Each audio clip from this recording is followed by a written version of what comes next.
Once again. Hello, it's Jimmy here at O'Reilly's. Just come to do a alternator replacement on this 530 diesel. So the customer, he's been driving and then the battery lights came on. A few miles down the road the car has died. He's had to get recovered home. So I've just tested the alternator and we're only getting 11 volts from the multimeter with the car running. If we come inside and start it, I can show you the message it's getting. Got that one down there.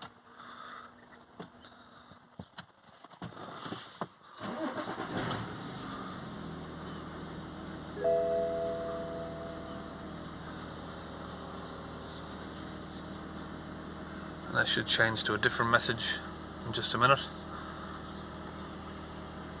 And that's the message that you got there, battery not being charged. Stop carefully and have the problem checked. So the first thing I'm going to want to do is get this belt off, tensioner, before we open any bolts. And we have got the car raised up here. We're going to take the under tray off from underneath. And there's just a load of these 8mm bolts.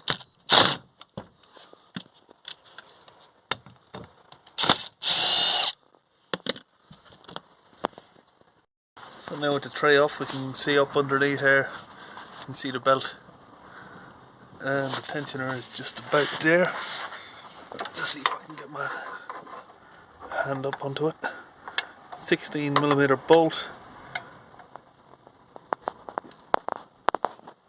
Just about there. Let's make sure it's pressed in properly. We're on.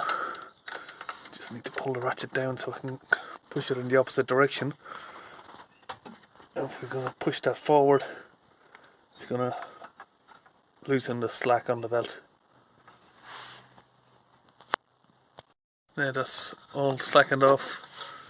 We can now disconnect the battery. Now we've got a 13mm bolt here with the live connections on it. So we're going to open that and just tuck it out the way.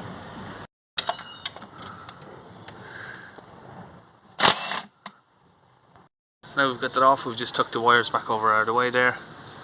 And here we've got one bolt here. So we're just going to slip off this now. This is loose. And then we can open that bolt.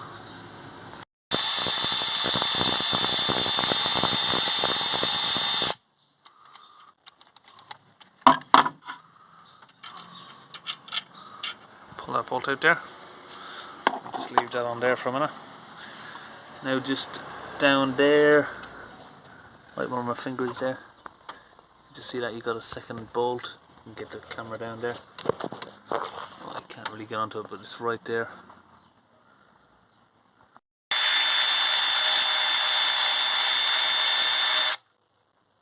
That bottom bolt is a fair bit longer. That's the top one, that's the bottom one. When the bolts are off, you're just going to have to give it a wiggle around, back and forth, and side to side. Just grab it and sort of pull it towards you. Shove it around a bit, just to loosen it off. Usually be clamped in on some dowels. On the bottom bolt down there. Once you gave it enough wiggling back and forward, you should be able to just then pull it out. And I'll show you that dowel there that I'm talking about. So this one. So once that's tightened in with the bolt, that pulls inwards, which clamps it to the frame down there, down to the bracket. And you just need to sort of wiggle it left and right to push that back in and free it off. So here we've got some new replacement parts. This is a new belt that we're going to fit. That's the number on it there, 7DPK 1695. And we've got a new replacement alternator here. We're going to get fitted. So here you've got the bracket there where the alternator sits. And that just sits over there like that. So it's just a case of sliding the new one. It's a lot easier to put the new one in, as the dowels haven't been crushed out, so it'll just slip right into place there. We've got the bolts just put in place there, wound in a little bit by hand. Now we can get our electric ratchet back down in here and wind them up.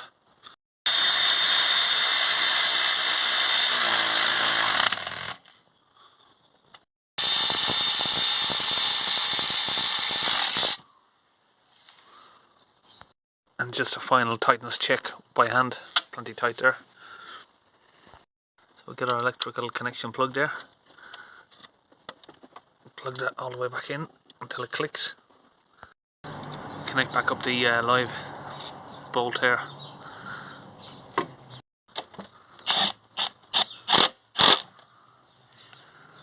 We'll just push that belt down into the front here, the top of the car, and then we can go underneath and just pull the rest of it down around and wrap it around the pulleys. So we did lower the car there just to get to the top to do that, so we're going to raise it back up again and go back underneath. There's the belt there back on, and sort of the route there where it goes, you can sort of see there. Lower the car back down. Now we're going to connect up our jumping point here just to get the car started. So we're just going to start the car back up. Battery charge is low, of course.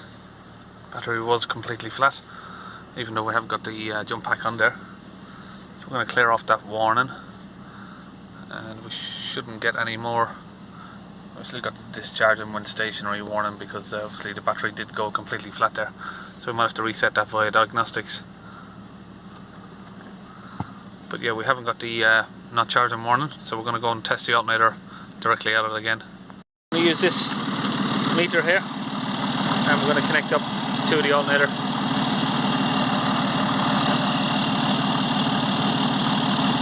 Just here and here.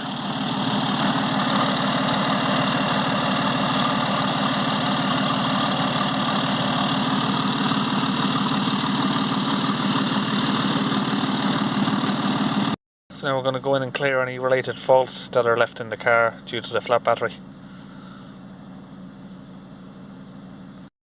So as I expected there's around about 40 different faults listed on the car here, all sort of related to the power management, under voltage, sort of all that's related like that. We have got one permanent fault there for the DPF, which I'll advise them on. We're going to clear all of these and see which ones come back.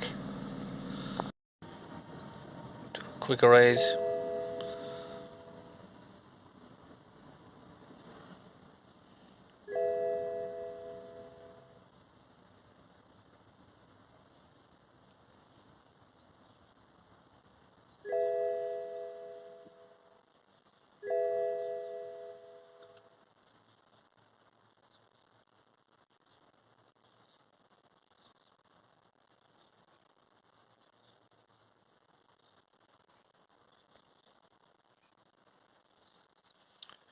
All those cleared, and so yeah, it's just one fault left in there.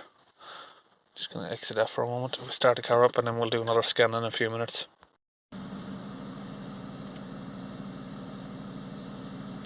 You can see some of the faults have returned there in the engine. Most likely going to be the permanent DPF fault.